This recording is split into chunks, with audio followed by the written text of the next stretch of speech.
നിങ്ങളെപ്പോലെ ഒരുപാട് പ്രതിസന്ധികളും പ്രശ്നങ്ങളുള്ള ഒരാളാണ് ഞാൻ. 22 വയസ്സ് വരെ വീട്ടുകാരുടെ ചെലവിലും അത് കഴിഞ്ഞാൽ ജോലിയായില്ലേ എന്ന നാട്ടുകാരുടെ ചോദ്യത്തിനും ഉത്തരം പറയുന്ന ഒരു തൊഴിൽ രഹിത അമ്മ മാത്രമേ ഉള്ളൂ.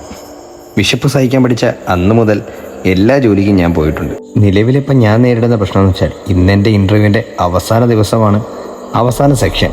അത് കഴിഞ്ഞാൽ ജോലി ഉറപ്പാണ്. പക്ഷെ ഞാൻ വന്ന വണ്ടി പണി മുടക്കി. എൻ്റെ അമ്മ എപ്പോഴും പറയും, എല്ലാം നല്ല കാര്യം നടക്കുമ്പോഴും ഒരുപാട് തടസ്സങ്ങൾ നേരിടേണ്ടി വരും. പക്ഷെ ഒരുപാട് തടസ്സങ്ങൾക്ക് ശേഷം നമുക്കൊരു നല്ല കാലം വരും.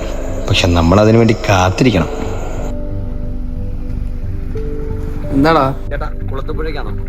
ആണെങ്കിൽ ഇന്റർവ്യൂ ഉണ്ട് ചേട്ടാ, അതുകൊണ്ടാകും. താങ്ക്സ് ചേട്ടാ. ഹെൽമെറ്റ് ഇല്ലേടാ? വണ്ടി ഓടിക്കുന്ന എനിക്കില്ല ഹെൽമെറ്റ്. അന്നേരം നിനക്ക് കൂടെ ഹെൽമെറ്റ് ചേർത്തുണ്ട്.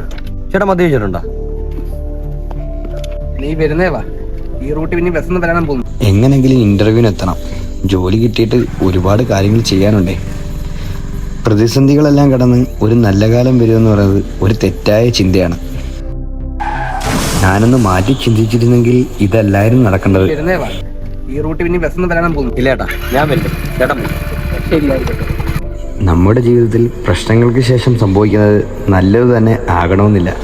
അത്തരം സാഹചര്യങ്ങളിൽ നമ്മളെടുക്കുന്ന തീരുമാനങ്ങൾക്ക് ചിലപ്പോൾ ഒരു ജീവൻ്റെ വില തന്നെ ഉണ്ടാകും.